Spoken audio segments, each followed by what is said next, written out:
Commerce और विवेकानंद केंद्र के पदाधिकारीगण, ग्वालियर नगर के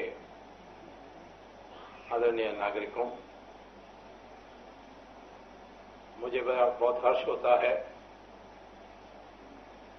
कि इस प्राचीन नगर में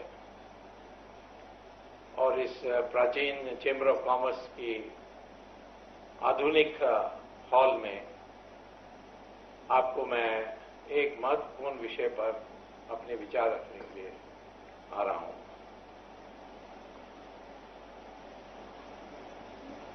चीन और भारत पड़ोसी देश हैं और हमारे दोनों देशों के संबंध कम से कम 3000 साल हैं।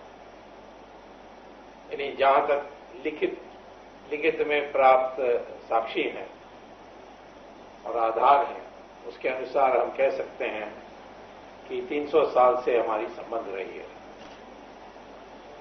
वहां से लोग यहां आते थे, यहां से वहां लोग जाते थे। ज्यादातर व्यापार के अतिरिक्त धर्मों के विषय पर हमारे एक दूसरे पर काफी असर हुआ। हमारी उन पर ज्यादा था और उन्होंने हमारे विचारों को सांस्कृतिक और सामाजिक दृष्टि से बहुत शीघ्र ही स्वीकार किया था और अपने संस्कृति का हिस्सा बनाया। इन 3000 सालों में हम दोनों देशों में कोई संघर्ष नहीं हुआ, 1962 के पहले, और ऐसा इतिहास दुनिया में कहीं और नहीं है। यूरोप में पड़ोसी देश लड़ाई करते आए। अफ्रीका में भी ऐसा ही था, पश्चिम एशिया में भी ऐसा ही था। लेकिन ये दो देश जिनकी जनसंख्या कुल आज दुनिया के 40% है और 300 साल पहले दुनिया के सबसे विकसित देश माने जाते थे, ये आज स्पर्धा के रूप में हम उसको दोनों देशों को देख रहे हैं। तो चीन की बढ़ती हुई शक्ति किस प्रकार से भारत के लिए एक चुनौती है, इस पर आज हमें जरूर विचार करना चाहिए, क्योंकि मैं समझता हूं कि भविष्य के लिए, दुनिया के भविष्य के लिए इसका निर्णय और इसका समाधान आखिर में निर्णायक होगा।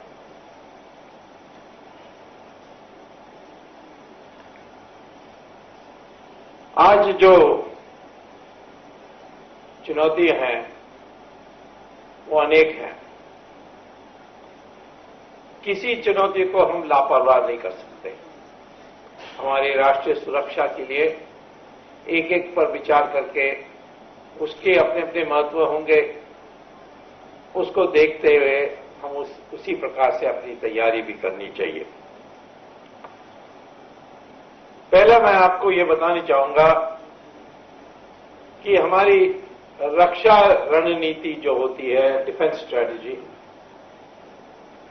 वो दूसरे देश की क्षमता के अनुसार होती है और जो हमारी विदेश नीति है वो दूसरे देश की इरादा के साथ होती है। ये फर्क हम नहीं करेंगे तो हम जरूर हमें भुगतना पड़ेगा। जवाहरलाल नेहरू की प्राथमिक गलती यही थी कि उन्होंने इन दोनों विषयों को अलग नहीं किया और सोचा कि चीन दोस्ती चाहती है, हम भी चीन से दोस्ती करनी चाहिए, तो उन्होंने अपने जो देश की सुरक्षा व्यवस्था है और जो तैयारी थी उसका लापरवाही की और जब परिस्थिति बदली तो हमें इसका लिए भुगतना पड़ा। तो पहले मैं ये कहूंगा कि जब मैं चीन की बढ़ती हुई शक्ति और उसकी जो चुनौती हैं उस पर जब मैं बोलूंगा तो चीन की क्षमता पर बोलूंगा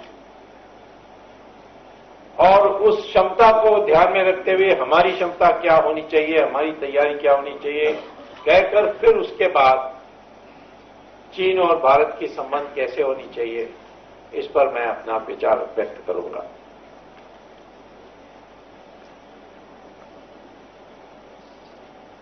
जब हम आजाद हुए 1947 में, चीन की कम्युनिस्ट क्रांति हुई थी 2 साल बाद। दोनों 1950 में साथ ही साथ आर्थिक विकास पर विचार करने लगे। जवाहरलाल नेहरू सोवियत रशिया से प्रभावित थे और चीन उस समय सोवियत रशिया के माना जा सकता था कि वो शिष्य थे और इसीलिए चीन की दोस्ती के नाम पर हमने कई अपने हितों को त्याग किया। चीन जब कम्युनिस्ट बनी 1949 में तो अमेरिका ने उनको यूनाइटेड नेशन से निकाल दिया बाहर और उन्होंने भारत को कहा कि जो यूएन सिक्योरिटी काउंसिल में जगह खाली पड़ी हुई है वो उसको आप ग्रहण करिए, आप यूएन सिक्योरिटी काउंसिल के वीटो सहित सदस्य बनिए। ये आमंत्रण आपको उस समय अमेरिका ने दी थी, लेकिन दोस्ती के कारण या दोस्ती चाहने के कारण जवाहरलाल नेहरू ने कहा ये तो चीन का जगह है और इसीलिए हम तो नहीं ले सकते। अब इसको क्या कहे हम, कोई कहेगा ये उदारवाद है, भोलापन है, और मेरे जैसे प्रतिद्वंदी कहेंगे या प्रत्यक्ष यानी विपक्ष में जो हैं वो कहेंगे ये मूर्खता थी। ये अपने हित में उस समय हमें यूएन सिक्योरिटी काउंसिल की वीटो वाली सीट वीटो के साथ अपने को ले लेना चाहिए था। और ये सिर्फ ये नहीं, क्योंकि चीन से कोई खतरा नहीं है और जवाहरलाल नेहरू किसी और बात सुनने के लिए तैयार नहीं थे। और जब सरदार पटेल ने चिट्ठी लिखी कि आपने तो तिब्बत दे दी चीन को, अब चीन तो हमारी सीमा पर आ गई और उसके बाद कई विवाद पड़े हुए हैं सीमा पर, उसका अभी तक समाधान नहीं हुआ और आपने तिब्बत को चीन का हिस्सा मान लिया, तो कम से कम चीन से तो इतना तो कहना चाहिए कि हम तिब्बत आपके हिस्सा नहीं मानेंगे, आपके देश की हिस्सा माने जब तक आप सीमा पर हमारी बातों को स्वीकार नहीं करोगे। उसके लिए भी जवाहरलाल नेहरू तैयार नहीं हुआ और उन्होंने जवाब चिट्ठी में सरदार पटेल को कहा कि ये फॉरेन पॉलिसी जो है ये दूसरे किस्म की विषय है, ये होम मिनिस्ट्री का तरह इसको लॉ एंड ऑर्डर समझन के रूप में नहीं देखना चाहिए। एक प्रकार से उन्होंने व्यंग किया कि सरदार पटेल को फॉरेन पॉलिसी कुछ समझ में नहीं आती, लेकिन उनका समझ ज्यादा था बाद में पता लगा और नेहरू का कम था। और इसीलिए हमारे डिफेंस एक्सपेंडिचर जो हम खर्च कर रहे थे अपने, वो बहुत कम कर दी जवाहरलाल नेहरू ने। और हमारे डिफेंस फैक्ट्री में हथियार के उत्पादन करने की जगह में हम कॉपी परकुलेटर पैदा कर रहे थे और कंटोनमेंट में टेनिस गेम के लिए टेनिस शू, यानी पहाड़ों में चढ़ने के लिए वो वो ठंड के लिए जो जूते बनाने चाहिए उसके जगह में टेनिस शू बनाने लगे और संपूर्ण रूप से कोई तैयारी नहीं थी। और जब 1962 आई, नेहरू हताश हुए क्योंकि वो ये नहीं सोच सकते थे कि जो कल तक भाई भाई कह रहे थे वो आपको इस तरीके से छुरी मारेंगे। और उसके बाद नेहरू उठ नहीं सके, आप जानते हैं, उनका दिल टूट गया और दुनिया देश भर में हम सोचते रहे कि चीन ने हमें धोखा दिया। एक देश और दूसरे देश के संबंध में ये मैत्री जैसे एक महिला और पुरुष के बीच में नहीं होना चाहिए कि धोखा दे दिया। धोखा देंगे ये मानकर चलना चाहिए कि धोखा दे सकते हैं और उसके लिए तैयारी रहनी चाहिए। और चीन ने अपना मौका चुना और ऐसे मौके पर दिया जब आप तैयार नहीं थे। इसीलिए कुछ भी हो, कितना भी मित्र देश हो, उसकी क्षमता देखकर, आपके ऊपर आक्रमण करने की क्षमता देख करके अपनी तैयारी भी उसी प्रकार से होनी चाहिए। लेकिन दूसरे तरफ विदेश नीति में आप दोस्ती कर सकते हैं, दोनों मिल सकते हैं, दोनों आपस के देश की दौरा कर सकते हैं, सब कुछ कर सकते हैं, लेकिन ये तैयारी में कोई ढील नहीं होनी चाहिए। तो आज जो बढ़ती हुई चीन की शक्ति है उसका हमें मुकाबला करना पड़ेगा। उसके लिए जो भी हमें खर्च करना है और इसके लिए जो भी त्याग करनी है हमें करना चाहिए। वो क्या है वो मैं अभी विवरण दूंगा। हमारे देश में, हमारे इतिहास में ये भोलापन के कारण हमने कई बार बड़े पैमाने में हमने नुकसान उठाया। हम सभ्य देश थे तो हमारे देश के अंदर जो युद्ध होता था उसमें नियम होते थे। सूर्य उदय होने के बाद ही युद्ध शुरू कर सकते थे और सूरज अस्त होने के बाद बंद करना था उस दिन का युद्ध और रात को जाकर विश्राम करना था। यह हमारा नियम था। दूसरा है कि युद्ध होगी तो सिर्फ खुला मैदान में होगा, नगर में नहीं होगा, खेत में नहीं होगा। ये दूसरा हमारी नियम थी। और तीसरा नियम, यदि शत्रु हार जाए और क्षमा मांगे तो उसको सब लौटा के सम्मान के साथ उसको वापिस रिहा करना, ये हमारी संस्कृति थी। आप जानते हैं कि महाभारत वही तो खुले मैदान में हुआ था, नगर के अंदर तो नहीं हुआ था। रावण जब रावण के साथ युद्ध किया तो वो महल से बाहर निकले और मैदान में आए थे। पृथ्वीराज चौहान ने गलती से मोहम्मद गोरी को एक बार नहीं, कितनी बार, कोई कहता है 16 बार, कोई कहता है 7 बार, तो कई बार उन्होंने माफ करके उसको वापस लौटा दिया। लेकिन जो बाद में लोग आए बाहर से, उन्होंने इस नियम का पालन नहीं किया, इसीलिए हमारी हार हुई। वो खेत में आए, वो नगर के अंदर घुसे और यदि आप उनको माफ करके वापस भेजे तो दोबारा आए। तो नियम बदल गई और हम तैयार नहीं थे और इसीलिए पृथ्वीराज चौहान की उदारता के कारण हम आज भी भुगत रहे हैं उस गलती की। तो हमें आज उस दृष्टि से सोचना चाहिए कि हमारे शत्रु का नियम क्या है, वो किस नियम के अनुसार काम कर रहा है और उसी प्रकार से हमें भी तैयारी करनी चाहिए। चीन आपको अपने दिल के अंदर बात कभी बताएगा नहीं, इसीलिए आपको अपने दिल की बात बताने की जरूरत नहीं है। वो कहेगा दोस्ती चाहिए हमें। अभी भी चीन के प्रधानमंत्री आए, कहा कि इंडिया और चाइना स्ट्रेटेजिक पार्टनर्स हैं, लेकिन उनके जो कामकाज है उसको देख के तो ऐसा कोई नहीं लगता है। वो पूरी तैयारी कर रहे हैं, उनका रेलवे लाइन लग रहा है, उनकी मिसाइल्स तिब्बत में बसाया जा रहा है। हमारे यहां माओवादियों को कम से हथियार नहीं दे रहे हैं तो कम से कम उनको प्रोत्साहन तो कर रहे हैं। नेपाल में उन्होंने पूरा क्रांति कर दी हमारी बेवकूफी के कारण, मैं कहूंगा, और नेपाल हमने खो बैठे हैं।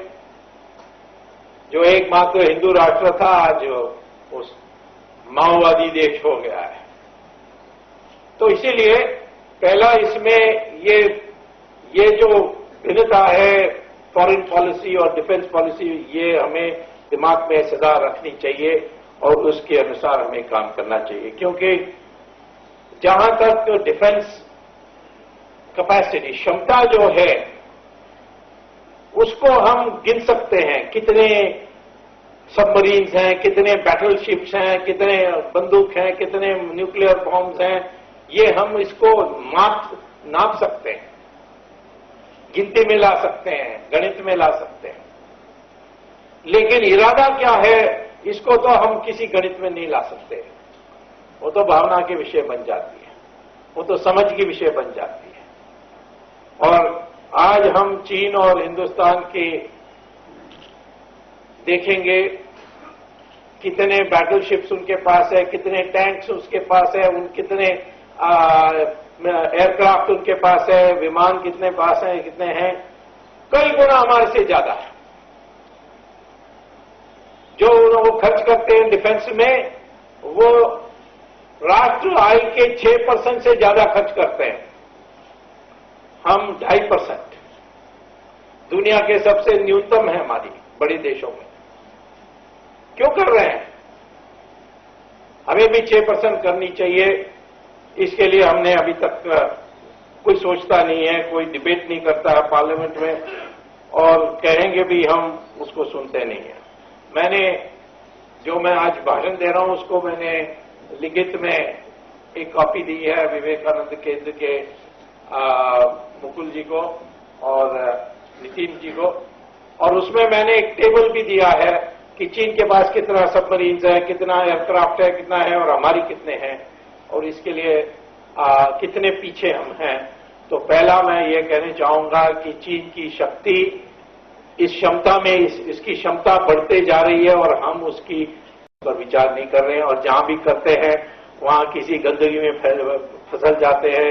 जैसे ये रशिया से हम एक एयरक्राफ्ट कैरियर खरीद रहे हैं गुरुत्स्कॉफ, उसमें किसको कितना रिश्वत मिलेगा, एनडीए को इतना मिला इसीलिए मुझे डबल मिलना चाहिए, आज कहते हैं हम उसी विवाद में, वो आज तक गुरुत्स्कॉफ का एयरक्राफ्ट कैरियर नहीं आई है। तो ये बड़ी खेद की बात है कि हमारे क्षमता बढ़ाने के विषय में अनावश्यक विषय पर रुकाव पड़ा है। लेकिन ये कहते हुए मैं ये भी कहना चाहूंगा कि हम इस विषय पर विश्लेषण करते समय अपने चेहरे में या अपने भावना में या अपने भाषण में कोई घबराहट नहीं दिखना चाहिए। आज चीन हमारे अखबार पढ़ेगी तो यही सोचेगी ये हिंदुस्तानी घबरा गए हैं, चीन आ गया है, सीमा पार कर गया है, उसने ये कब्जा कर लिया, वो कब्जा कर लिया। दुनिया भर के रोज चीन के बारे, वहां चाइना में जाइए हिंदुस्तान के बारे कुछ नहीं दिखाते। ये घबराहट जो पैदा हुई है ये 1962 की हार के कारण एक मंशा बन गई है। ऐसा नहीं कि चीन में भी ऐसा मंशा नहीं है। जापान एक बार 1937 में उनको बुरी तरह पीटा और इसीलिए आज जापान थोड़ा भी एक विमान खरीदेगा तो चीन हल्ला करेगा, तो उनके दिमाग में भी वो उसका असर है। ये असर को हटाना चाहिए। तो मैं ये कहता हूं कि पहले जब शांति काल होगी उसमें हमें पसीना निकालेंगे, तो फिर जब संकट काल आएगी उसमें हमें खून बहने के लिए जरूरत नहीं होगी। और इसीलिए आज पहले मैं ये कहूंगा कि हमारी जो 4 चुनौती हैं उसको हमें कैसे सामना करना है इसको पहले देखना चाहिए और उसके बाद अपनी नीति बनानी चाहिए। पहला, चीन की शक्ति तिब्बत में बड़ी है, इसीलिए कभी भी हमारी सीमा पर युद्ध हो सकता है। ये एक बात चली है। मैं नहीं कहता हूं इसकी संभावना है, परंतु इसकी चीन को ये क्षमता है और इसीलिए हम इस पे क्या करें इस पर हमें सोचना चाहिए। 1962 दोबारा हो सकता है? नहीं हो सकता है। 1962 की हार हुई क्योंकि हमारी हिम्मत की हार हुई। चीन हमारी सीमा पर हमारे मुकाबला में कमजोर है। आपको आश्चर्य होगा मैं ये ऐसा कह रहा हूं, पर जो वास्तविकता क्या है कि हमारी जो फौज है उसकी जो सप्लाईज हैं वो लगभग सीमा के निकट में है। इसको कहते हैं मिलिट्री लैंग्वेज में सप्लाई लाइन। हमारी सप्लाई लाइन छोटा है, चीन की सप्लाई लाइन लंबा है। वो तिब्बत में उनको कुछ नहीं मिलता है वहां, इसीलिए बहुत दूर से उसको लाना पड़ता है। इसीलिए उन्होंने रेलवे लाइन सब बिछाई है। और हमारी जो सप्लाई लाइन है वो उन क्षेत्रों से जाती है जहां हमारे लोग हैं, जो हमारे भारत के विरोधी नहीं है। लेकिन चीन आती है तिब्बत के जरिए, और तिब्बत के बारे में उनको कभी भरोसा नहीं होता है। तिब्बत को कभी भी भड़काया जा सकता है, उसको हॉस्टाइल रीजन कहते हैं। तो इसीलिए यदि कभी सिर्फ सीमा की युद्ध होगी हिंदुस्तान और भारत के बीच में, और हम एयरफोर्स का उपयोग करेंगे और उनकी सप्लाई लाइन तोड़ देंगे, तो फिर चीन उस युद्ध को हार जाएगा। 1962 में भी जवाहरलाल नेहरू हिम्मत नहीं हारते और एयरफोर्स को भेजते, तो निश्चित तौर पर जिस तरीके से हम बुरी तरह हारे वो नहीं होता। लेकिन उस समय जो राजागोपालाचार्य ने जरूर कहा था कि एयरफोर्स को भेजो और उनकी सप्लाई लाइन्स को बॉम्ब करो, जवाहरलाल नेहरू ने माना नहीं। आज भी मैं कहता हूं कि यदि दोबारा युद्ध होगी सीमा पर, चीन हारेगी उसको, हम नहीं हारेंगे। यदि हम हिम्मत नहीं हारेंगे तो वो युद्ध भी नहीं हारेंगे।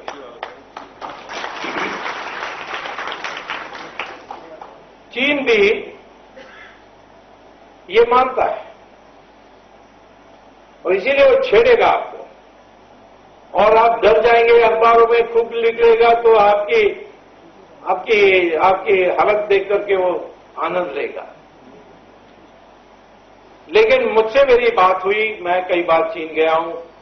चीन मुझे मित्र इसलिए मानते हैं क्योंकि जब मोरारजी देसाई प्रधानमंत्री थे उस समय चीन और रूस के बीच में बड़े शत्रुता थी। तो मोरारजी देसाई ने मुझसे कहा था कि तुम चीन से बात करो कि हम इंदिरा गांधी जैसे सोवियत रशिया का पक्ष नहीं लेंगे, आपके दोनों के बीच में लड़ाई में हम तटस्थ रहेंगे, न्यूट्रल रहेंगे, ये तुम विश्वास दिलाओ। और ये भी उनसे वो स्वीकार कराओ कि सीमा के विषय पर वो बातचीत करेंगे और उसको विवाद मान करके बातचीत करेंगे। ये होंगे तो फिर हम अपने हाथ चीन को बढ़ाएंगे। ये मोरारजी देसाई ने मुझसे कहा था। तब मैं गया, पहली बार एक हिंदुस्तानी राजनीतिज्ञ 1962 के बाद जो गया। मेरे बाद अटल बिहारी वाजपेयी गए थे, वो विदेश मंत्री थे, वो औपचारिक रूप से गए थे। मैं थोड़े पहले चले गया था और चीन से ये स्वीकृति लाई, और उसके बाद ही मोरारजी देसाई ने अटल बिहारी वाजपेयी को जाने कहा था। मैंने उसी समय पहला सवाल उनसे यही किया था कि ये कैलाश मानसरोवर के दरवाजा क्यों बंद रखा है, इसको खोलना चाहिए। हमारे देश के हिंदू इसको पवित्र मानते हैं, इसका अपना पुण्य स्थान मानते हैं, सबसे उच्च पुण्य स्थान मानते हैं, इसे दरवाजा खोलना चाहिए। बहुत लोगों ने मुझसे कहा कि मत का बात छेड़ो, वो कम्युनिस्ट हैं, वो कभी मानेंगे नहीं। तो मैंने कहा वो क्या माने ना माने, हमें क्या चाहिए ये मैं जानता हूं, और इसीलिए मैं जाकर इस सवाल को उठाऊंगा।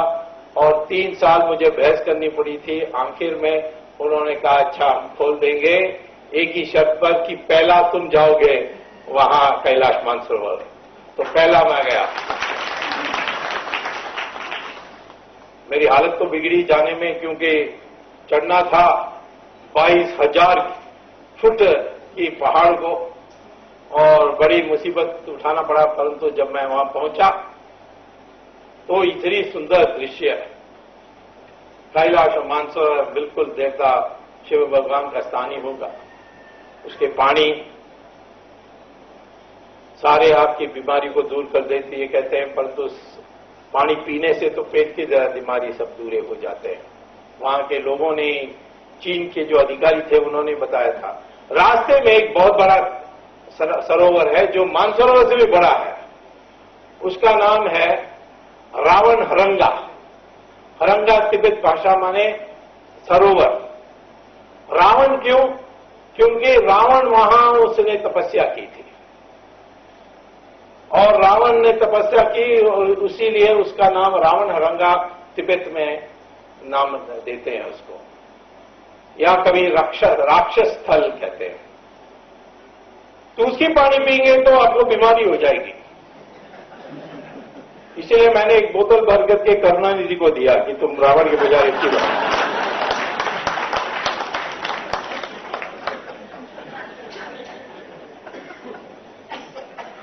तो उन्होंने माना और फिर वहां से उन्होंने मंत्री भेजा और धीरे धीरे हमारी संबंध सामान्य हो गए। हिंदी चीनी भाई भाई कहना ये कभी ठीक नहीं हो सकता। हम मित्र हो सकते हैं मगर भाई कभी नहीं हो सकते। हमने चीन को बहुत कुछ दिया। चीन वहां अंदर जाओगे तो मानते हैं। बौद्ध धर्म हमने दिया था। बौद्ध धर्म हमारे देश से जो चीन गया तो वो तो महायाना बुद्धिज्म था। महायाना बौद्ध जो है, बौद्ध धर्म जो है वो हिंदू धर्म के बराबर है। हिनयाना दूसरा है, जो श्रीलंका गई वो दूसरी प्रकार है, लेकिन महायाना लगभग हमारी जैसे। और वहां महायाना बुद्धिज्म को स्वीकार करते हैं और कई कला हमने उनको सिखाई। आज यहां शहरों में मैं देखता हूं कि लोग लड़कों और लड़कियां कराटे सीखने के लिए जाते हैं। ये कराटे कहां से आया?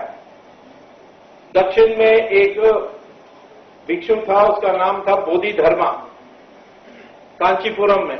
वो गया चाइना, शाओलिन में उसने आश्रम बनाई। उसके ऊपर आक्रमण हुआ, उसके चेले और शिष्यों पर आक्रमण हुआ तो उसने हत्या करे बिना कैसे पराजय करना, उसने एक जो सीखा था उसने केरल में, इंडिया में, वो उन्होंने सिखाया। उसको चाइना वूश कहते हैं और वूश को जापानीज में ट्रांसलेट करते हैं कराटे।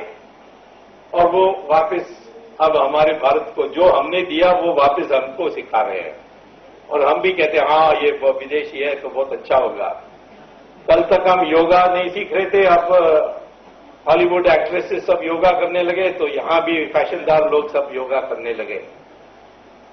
तो इसी प्रकार से वो इतनी प्रभाव हमने की चीन पर कि वो अंदर जाएंगे, वो गांव चले जाएंगे चाइना में, शाओलिन में। वहां एक बोर्ड है कि हिंदुस्तान से बोधि धर्मा कांचीपुरम से आए, यहां उन्होंने आश्रम बनाई और आश्रम में उन्होंने ये वूश सिखाई और यहां की सारी जनता उसको मानी।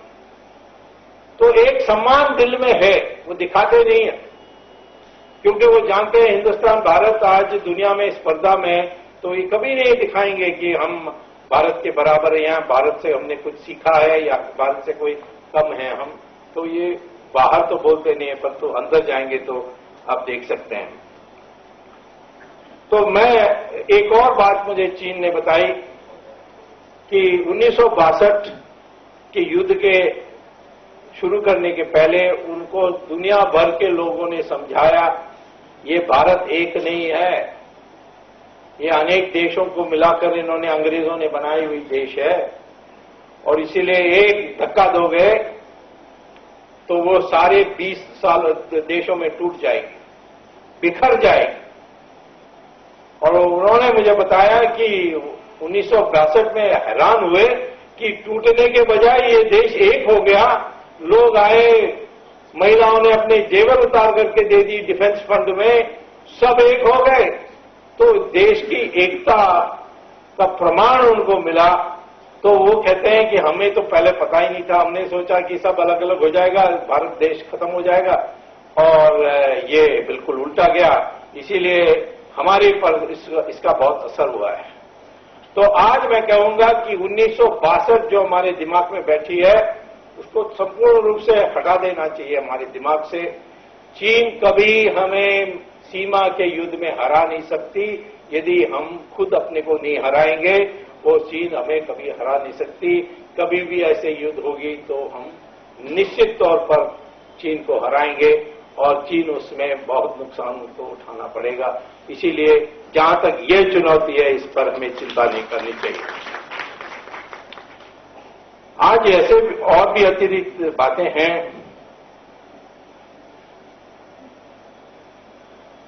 चीन के तिब्बत में विद्रोह हो रहा है, उसके बगल में सिंकियांग प्रोविंस है। उस सिंकियांग प्रोविंस में मुस्लिम उग्रवादी पाकिस्तान और अफगानिस्तान से गए हैं और रोज वहां विस्फोट हो रहा है। तो चीन के लिए तो आज सीमा पर बड़े मुसीबत हैं और आपके तरफ वो देख सकता है कि क्या हम दोनों मिलकर के इसका कुछ कर सके। नई परिस्थिति पैदा हो रही है और क्योंकि ये नई परिस्थिति पैदा हो रही है इसलिए चीन से बातचीत हमारी जारी रहनी चाहिए। कितनी भी हमारी दुश्मनी हो या कितने भी संदेह हो, वो कभी कभी भविष्य में कुछ बदल जाए, इसके लिए अपने कम्युनिकेशन चैनल खुला रखनी चाहिए, ये मैं कहने चाहूंगा। हमारे पास संख्या है, हमारे पास शक्ति है, वो पर्याप्त नहीं है। 1000 बकरी एक जगह में है और एक शेर आ जाए तो संख्या तो बकरी के पास है, परंतु भागेगा कौन? बकरी भागेगा, शेर नहीं भागेगा। सिंह के पास शक्ति है, लेकिन सर्कस में 5 सिंह होंगे, एक दुबला पतला रिंग मास्टर होगा और वो सिंह एक एक उस रिंग मास्टर को पंजे से मार सकता है। दांत से काटने की बात छोड़िए, वो पंजे से मारेगा तो वो रिंग मास्टर मर जाएगा, परंतु वो रिंग मास्टर उसको आज्ञा देगा चढ़ो ऊपर, और सब चढ़ेंगे ऊपर। इसको कहते हैं चेतना, इसको कहते हैं संज्ञा। तो मैं आपसे भारतीयों को कहता हूं, हमारी संख्या की कमी नहीं है, हमारी शक्ति की कमी नहीं है, हमारी वो मंशा की कमी है कि हम जो भी चुनौती आएंगी उसकी सामना कर सकते हैं, निर्भय कर सकते हैं। वो हम मंशा पैदा करेंगे तो हमें कोई समस्या नहीं होगी। चीन कई बार कहती है कि तवांग जो है ये हमारा है, अरुणाचल जो है ये हमारा है। अब इसमें आधार क्या है? हमारे लोग भी कभी कभी गुमराह हो जाते हैं कि वहां के लोग भी चीन के जैसे लगते हैं। नहीं, चीन के जैसे नहीं लगते, वो चीन से भिन्न लोग हैं और हिंदुस्तान की हिस्सा रही है सदा के लिए तवांग और अरुणाचल। तवांग तिब्बत का हिस्सा था थोड़े दिन के लिए, जब तिब्बत आजाद थी और तिब्बत ने फौज भेज करके तवांग की कब्जा की।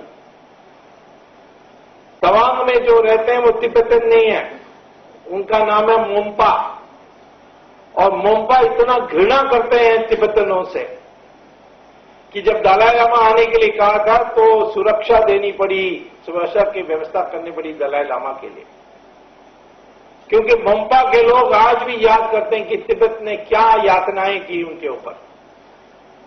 वो तिब्बतन को मानते नहीं, और अगस्त 15 तारीख को जितने तिरंगा फहराई जाती है तवांग में, इंडिया भर में कहीं इतने नहीं फहराई जाती है। इसीलिए तवांग को छोड़ने का सवाल ही नहीं है। चाइना ने मुझसे जब एक बातचीत में कहा था कि तवांग तो तिब्बत का हिस्सा था, तो मैंने कहा ये आप तो इंपीरियलिज्म की बात करने लगे, साम्राज्य की बात करने लगे। कब थी आपकी? मैक्रोन लाइन जो थी वो अंग्रेजों ने बनाई, वो साम्राज्य थे। इंग्लैंड, इसलिए हम इसको कैसा मान सकते हैं? तो मैंने कहा कि ऐसा आप मान नहीं सकते। तो वही मैकमोहन लाइन ने लकीर खींची बर्मा और चीन के बीच में सीमा, और उसको तो आपने स्वीकार कर लिया है और ये कहा कि मैकमोहन लाइन हमारी सीमा होगी। तो हिंदुस्तान के साथ क्यों नहीं मानना चाहिए? तर्क तो हमारे पास बहुत है, लेकिन हमें हिम्मत से कहना चाहिए ये अपने भारत की हिस्सा है। एक बार जवाहरलाल नेहरू ने कहा कि अक्साई चिन्ह क्या है, उसमें एक घास की, not a blade of grass grows there, उसने ये कहा था। तो महावीर ताग्या उठे और उनकी गादी टोपी निकाल के कहा मेरे सिर में एक बाल नहीं है, इसके माने में गर्दन को काट देना चाहिए। जैसे अक्साई चिन्ह में घास नहीं है तो फिर उसको छोड़ देना चाहिए। तो ये जो प्रवृत्ति है हमारे में कि अपनी जो चीजें हैं अपने को हम स्पष्ट रूप से रखते नहीं है, उसको विवाद में डाल देते हैं।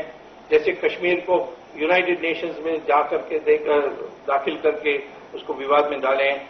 इसीलिए ये पहली चुनौती हमारी जो है वो वास्तव में कुछ नहीं है। ये सीमा पर जो आक्रमण चाइना कर सकती है वो कर नहीं सकती है।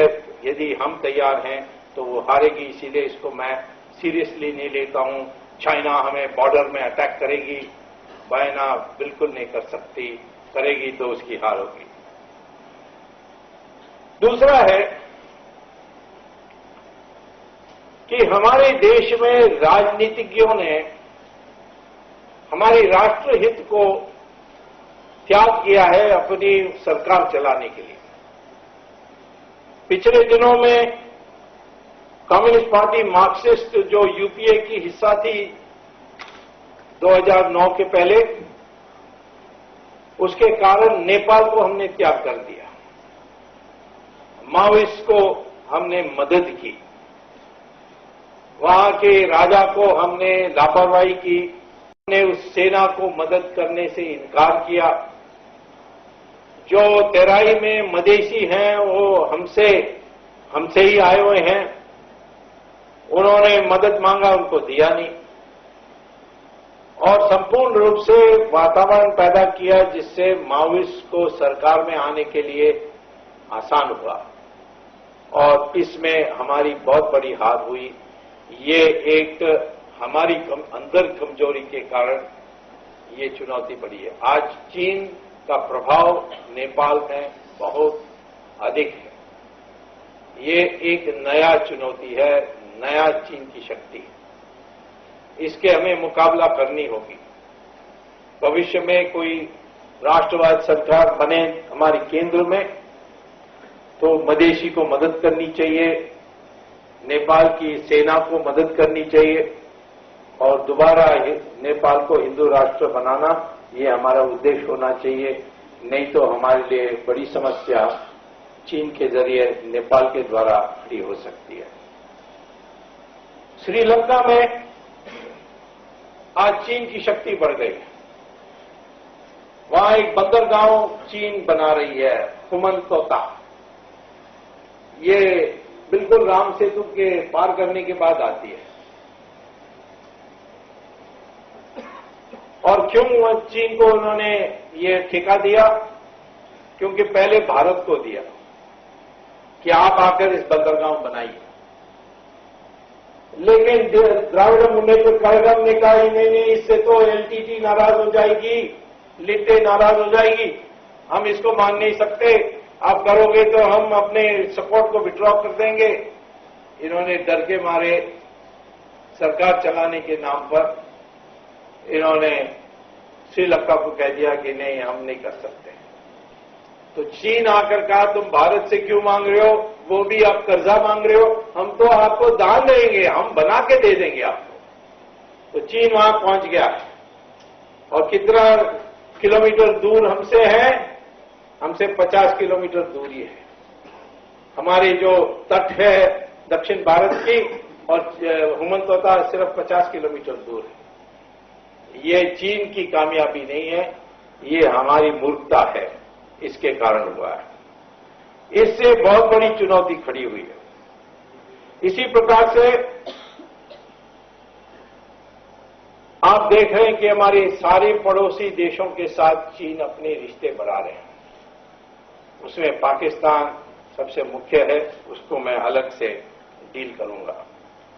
तो दूसरा जो चुनौती है चीन से, वो हमारी राजनीतिक कमजोरी के कारण वो फायदा उठा रही है। हमारे जो गठबंधन बनते हैं, उस गठबंधन के से लिप्त होकर के हम जो अपने राष्ट्र हित में कदम उठाना चाहिए नहीं उठा रहे हैं। तो इसीलिए आज हमारी इसमें कमजोरी दिखाई पड़ रही है। तीसरा है, चीन ने समुद्र में भी अपने जगह बना ली। पाकिस्तान में गद्दार एक पोर है, बंदरगांव है, पाकिस्तान में बनाई है, कराची से थोड़ा दूर। फिर श्रीलंका में होमंतोता, उसके बाद बर्मा के पास कोको आइलैंड। तो ऐसे जो छोटे छोटे द्वीप हैं, अभी मालदीव्स में किसी तरीके से घुसने के लिए कोशिश कर रहे हैं। तो सारा हिंदुस्तान को वो नेवी से घेर रहे हैं। अभी तक हमें चीन की खतरा उत्तर से था, हिमालय पार करके। अब हमें नया खतरा ये है कि उनका जो बंदरगांव बन रहे हैं, उनके जो बेसिस, नेवल बेसिस बन रहे हैं, वो भारत के दक्षिण से है। तो अभी तक वो पानी समुद्र से हमें आक्रमण नहीं कर सकते हैं। अब उनकी सबमरीन्स, उनके बैटलशिप्स, ये सब इन जगहों में आ गई है। तो इसके लिए हमें मुकाबला करना चाहिए। हमारे देश में कोई इसके बारे नहीं सोच रहा है। हम कर सकते हैं, क्या कर सकते हैं? अंडमान निकोबार आइलैंड की जो आखिरी पॉइंट है, उसका नाम है इंदिरा पॉइंट। और इंदिरा पॉइंट और सुमात्रा माने इंडोनेशिया का हिस्सा, वो सिर्फ 90 किलोमीटर दूर है। ये जो पानी है, इसके बीच में हिंदू सागर में, इस हिंदू सागर की जो पानी जाती है, उसका नाम, उस एरिया का नाम है मलाक्का स्ट्रेट। चीन के 90% जो जहाज हैं, वो मलाक्का स्ट्रेट से निकलते हैं। भले वो गद्दार से आए, भले वो मोहम्मदोता में आए, भले वो कोको आइलैंड में आए, पर तो आखिर में चीन जाने के लिए एक ही रास्ता है, वो उस रास्ते से। तो इंडोनेशिया से दोस्ती करो और एक तरफ आप बैठो और दूसरी तरफ चीन। और इंडोनेशिया चीन के पक्ष में नहीं है, इंडोनेशिया दूसरी तरफ। और जैसे सुएज कैनाल को दरवाजा, कभी भी गेट बंद कर दो तो सारी ट्रैफिक रुक जाती है, वैसे चीन को कहो कुछ गड़बड़ करोगे तो ये सारा ट्रैफिक बंद कर देंगे, तुम्हारी आर्थिक विकास तो ठप हो जाएगा। तो वो पावर ऐसे डेवलप करनी चाहिए। हमें भी बेसिस बनानी चाहिए, हमें भी पांडुपी लानी चाहिए। लेकिन ये जो ऐसे स्ट्रेटेजिक पॉइंट्स हैं, इसको डेवलप करने के लिए आज तक विचार ही नहीं हुई है। हमें तो ज्यादा America, Europe, London, Commonwealth games, इसमें हम फंसे पड़े हैं। इंडोनेशिया, कंबोडिया, वियतनाम, ये सब आपके मित्र होने चाहते हैं, किसी को टाइम नहीं है उसके बारे में। ये जो है दृष्टिकोण, इसको बदलना चाहिए। नहीं तो चीन तो कर रही है सबको, परंतु वो विश्वास नहीं कर रहे हैं। वियतनाम कहती है चीन पर हम कभी विश्वास नहीं कर सकते, परंतु है उनके लिए कोई नहीं। चीन आक्रमण करेगा तो कौन उनके सहायता करेगा? भारत तो कुछ बोलती नहीं है, कुछ कहती नहीं है। वो तो नेपाल की हाल देख करके कहेंगे भाई भारत तो वही करेगी जो नेपाल के साथ किया है। किसी को विश्वास नहीं है कि भारत उनके लिए साथ खड़े रहेगा। यदि चीन उन पर आक्रमण करेगा तभी तो दोस्ती आएगी, नहीं तो वो समझौता कर लेंगे चीन से। ये तीसरी चुनौती हमारी है। चौथी, चीन और पाकिस्तान की जो रिश्ता है, इसको हमें तोड़ना है। ये बना रहेगा तो हमारे लिए बड़ा नुकसान है। पाकिस्तान की सारी न्यूक्लियर इंडस्ट्री चीन ने बना के दी।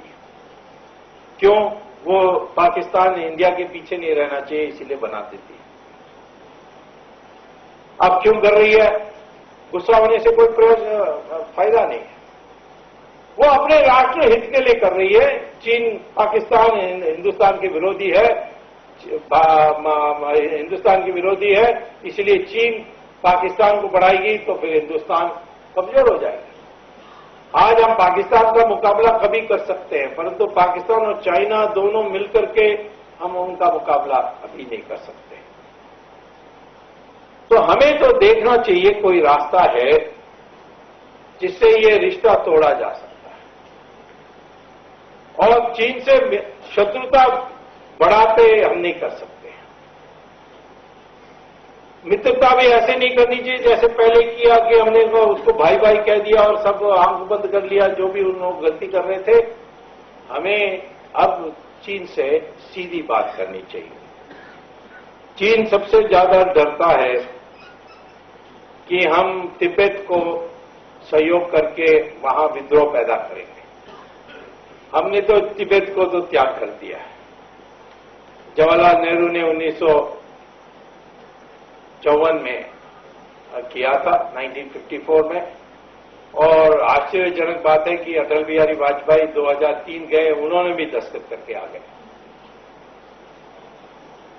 उनको कहना चाहिए था कि नहीं, ये जवाहरलाल नेहरू की बेवकूफी है, हमें पुनर्विचार करनी पड़ेगी, हम तो ऐसे नहीं मान सकते। जैसे चीन हर बात को नई तरीके से उठा देती है, और ये तो अंग्रेजों ने किया है, हमें तो फिर पुनर्विचार करनी चाहिए, हमारी सीमा हम नहीं मान सकते। लेकिन संधि 2003 को अटल बिहारी वाजपेयी ने भी साइन की। भविष्य में हमें हिम्मत होनी चाहिए चीन को कहने के लिए, आप पाकिस्तान के साथ मिलकर के हमारे अहित करोगे तो फिर जो हमने संधि की आपके साथ तिब्बत पर, उस पर पुनर्विचार हम कर सकते हैं। ये कहने से, धमकी से फर्क आएगी, और इसीलिए ये हमें सोचना चाहिए इस पर। हमें ये याद रखनी चाहिए कि चीन के मुकाबला में कोई अपने दूसरे देश आपकी मदद में नहीं आएगी। आज मैं बहुत अखबारों में देखता हूं कि अमेरिका हमारी मदद करेगी। अमेरिका चीन के मुकाबला में हिंदुस्तान को तैयार करने चाहती है। अमेरिका हिंदुस्तान को अपने बराबर कभी नहीं करेगी। वो जैसे ऑस्ट्रेलिया है, जापान है, वैसे हमारे देश को भी एक देश बनानी चाहती है। अपने हैरम में या अपने रखेल की संख्या में हिंदुस्तान को एक बनानी चाहती है। न्यूक्लियर डील का कितनी वाहवाह होती है, पर ये न्यूक्लियर डील से तो आपको गुलामी मिलेगी, क्योंकि हमारे पास थोरियम है। थोरियम दुनिया के 60% थोरियम तो हमारे देश में है। 50 साल के बाद दुनिया में यूरेनियम खत्म हो जाएगी, उस समय थोरियम की खोज होगी, और हमने लगभग 70% 80% जो शोध करनी थी थोरियम को यूरेनियम बनाने में, वो कर दी है। लेकिन ये न्यूक्लियर डील के कारण इसको रोकना पड़ रहा है। यह है अमेरिका का इरादा। ये न्यूक्लियर डील देने का इरादा है कि ये आप नहीं करोगे, आप अणु हथियार नहीं बनाओगे, परमाणु हथियार नहीं बनाओगे, इसके लिए ये डील हुई है। चीन के पास परमाणु हथियार है, हमारे पास नहीं है। हमारे पास परमाणु शक्ति है, हम बम बना सकते हैं, हमारे पास अस्त्र है, परंतु अस्त्र पर वो एटम बम यानी न्यूक्लियर बम, परमाणु बम बना करके उसको खड़ा नहीं किया है। तो ये अपने दिमाग से हटा देना चाहिए। हम अकेला हमें करना चाहिए, किसी और की मदद को देखना चाहिए। आ जाए तो ठीक है, तो अलग बात है। तो इसीलिए चीन की जो कमजोरी है उसको देखना चाहिए। एक कमजोरी मैंने आपको बता दिया है, ये मलाक्का स्ट्रेट, इसको इंडोनेशिया से दोस्ती करके हमें करना चाहिए। दूसरा है आर्थिक। चीन का सारा आर्थिक विकास एक कारण से हो रहा है, वो है Japan, Taiwan, Singapore, Philippines, Hong Kong, इन देशों से आधी बनी हुई चीज, सेमी प्रोसेस्ड गुड्स, उसको आयात करके, उसको वैल्यू ऐड करके, उसको पूरा करके फिर अमेरिका और यूरोप को बेचना। और इन देशों भी उनको निर्यात करते हैं, क्योंकि बहुत न्यूनतम लागत में ये फाइनल हो जाती है। अब चीन से कंप्यूटर आती है, लिखा है लेनोवो मेड इन चाइना, ये चाइना में मेड नहीं है, ये ताइवान में बनी हुई है, और चाइना उसको आकर के फाइनल उसकी केस और उसकी ग्लास और उसकी बेस सब डाल करके छाप लगा के बेच दिया। कोई भी मेड इन चाइना देखोगे वो चाइना में नहीं बनती है, वो बनाई हुई, आधा बनाई हुई ईस्ट एशिया से आती है। और ईस्ट एशिया से चाइना क्यों आती है? क्योंकि चाइना में उत्पादन लागत वो फाइनल के लिए जो करनी पड़ती है, वैल्यू एडिशन, वो सबसे न्यूनतम लागत में होती है। तो इंडिया के जरिए क्यों नहीं आती है? चाइना को भेज के अमेरिका, यूरोप भेजना तो इंडिया के जरिए भी भेज सकते हैं। और ये देश सारे अमेरिका के साथ हैं देश। जापान अमेरिका के साथ है, ताइवान अमेरिका के साथ है, फिलीपींस अमेरिका के साथ है, सिंगापुर अमेरिका के साथ है। तो ये अमेरिका से कहिए कि ये यहां चीन के जरिए जाने के बजाय हमारे देश के जरिए उसको भेजिए, क्यों नहीं कर सकते? क्योंकि ये सब कहते हैं यहां सड़क ठीक से नहीं है, यहां बिजली ठीक नहीं है, यहां इंफ्रास्ट्रक्चर ठीक नहीं है, यहां आएंगे तो हमें 1000 फॉर्म भरने होते हैं, फिर मिनिस्टर को रिश्वत देने होते हैं। चीन एक बार हां कहेगी तो सब ऑटोमेटिक हो जाती है। तो इसीलिए हम चीन जाते हैं। जिस दिन आप अपने इंफ्रास्ट्रक्चर को सुधार देंगे और अपने रेगुलेशंस को, यहां ऑक्ट्रॉय लगी हुई है, उससे सब विदेशी कंपनी सब तो डरते हैं। तो मैं कहता हूं कि ये आप एक काम कर दें कि हमारी इंफ्रास्ट्रक्चर को सुधार दें, हमारी जो रेगुलेशंस को स्ट्रीमलाइन कर दें, तो चीन का जो आती है वहां वो बंद हो जाएगी, और बंद होगी तो उसकी इकोनॉमी बंद हो जाएगी। ये हम कर सकते हैं। तो ये कुल मिलाकर मैं क्या कहना चाहता हूं, हम दोनों देश मित्र हो नहीं सकते हैं, परंतु हमारे रिश्ते सामान्य हो सकते हैं यदि दोनों आपस की शक्तियों को पहचानेंगे। आज चीन समझता है कि हम दुर्बल हैं और हमारे पास कोई मित्र नहीं है। हमें अपने को दिखाना है कि हम अपने पांव पर खड़े हो सकते हैं और चीन की भला भी कर सकते हैं, नुकसान भी कर सकते हैं। चीन को डर है कि कल अमेरिका के साथ युद्ध हो जाए ताइवान पर, तो क्या अमेरिका को हम हिंदुस्तान के रास्ते से तिब्बत जाने के लिए अनुमति देंगे? यदि चीन के पास ये समझौता हो जाए कि आपका और अमेरिका की युद्ध होगी, जैसे मोरारजी देसाई ने कहा आपकी और सोवियत यूनियन की युद्ध होगी, तो हम बीच में नहीं आएंगे, कोई मदद नहीं करेंगे सोवियत यूनियन को। वैसे ही हम कहें उनको कि यदि आप हमारे प्रति आपकी अच्छी भावना रहेगी तो हम भी, अमेरिका के साथ आपकी युद्ध आएगी तो हम उसको कोई मदद नहीं करने वाले हैं।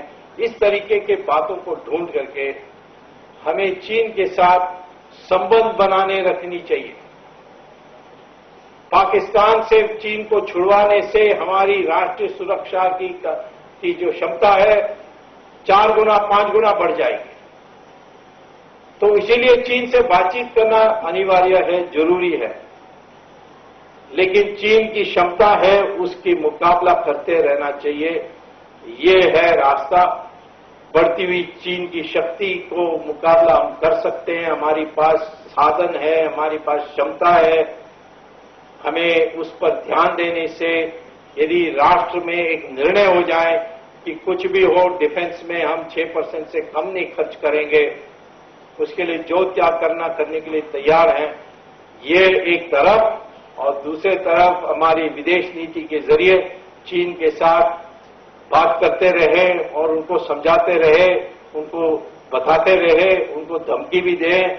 हमारी संस्कृत में कहते हैं साम दाम भेद दंड, ये चारों का उपयोग करके चीन को अपने रास्ते में ला करके, जैसे इतिहास में हम मैत्रीपूर्ण व्यवहार के साथ एक शांति वातावरण में हजारों साल से 3000 साल से रहे, वैसे दोबारा भविष्य में चीन और अमेरिका, इंडिया एक साथ काम कर सकेगी तो दुनिया में कोई ताकत नहीं है जो हमारे अमान्य कर सके। ये हमने अभी कोपेनहेगन में देखा, जब एनवायरनमेंट की कॉन्फ्रेंस हुई, दोनों इंडिया और चाइना एक साथ काम की तो दुनिया को झुकना पड़ा। वैसे ही हमें जरूर अपने आंख खोल करके, आंख बंद करके नहीं, भावना में नहीं, परंतु क्षमता को ध्यान में रखते हुए अपनी शक्ति बढ़ाते बढ़ाते ऐसे सामान्य स्थिति चीन के साथ बनानी चाहिए जिसमें हमें भी लाभ हो, उनको भी लाभ हो और उसमें दोनों मिलकर के दुनिया में हावी हो सके। ये हमारा नीति होनी चाहिए और उस नीति को आज हम नहीं कर रहे हैं। आज हम शॉर्टकट ढूंढ रहे हैं, कभी अमेरिका की मदद सोच रहे हैं, कभी हम अपने जो दिल के अंदर डर है उसको प्रकट कर रहे हैं, लेकिन जो ठोस कदम उठानी चाहिए वो हम नहीं उठा रहे हैं। यही हमारी कमजोरी है। चीन की बढ़ती हुई शक्ति में एक ही चुनौती है, हमारी मंशा, उस मंशा को कैसे सुधारे, और यही है, और कुछ बाकी नहीं है। बाकी सब हम संपन्न हैं, हमारे सारे गुण और शक्ति संपन्न हैं और इसीलिए हम इसी एक बात पर एक नए दृष्टिकोण से आगे चीन की मुकाबला करेंगे तो हम सफल होंगे। यही मैं कहना चाहता हूं। धन्यवाद और नमस्कार।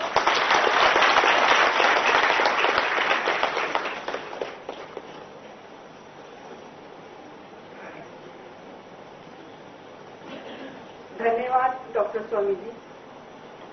हम संगठित रहेंगे तो हम, किंतु इसके लिए हमें शक्ति जुटानी होगी और हमें अपनी चेतना जगाकर उस चेतना को निर्भयता के साथ हमें चीन के साथ जुड़ना होगा। हमें ओजस्वी उद्बोधन आपने दिया।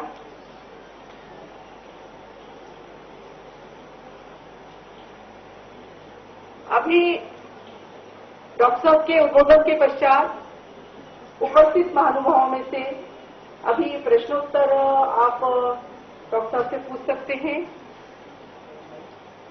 मैं एक प्रश्न पूछना चाहता हूं आदरणीय डॉक्टर सुब्रमण्यम स्वामी से कि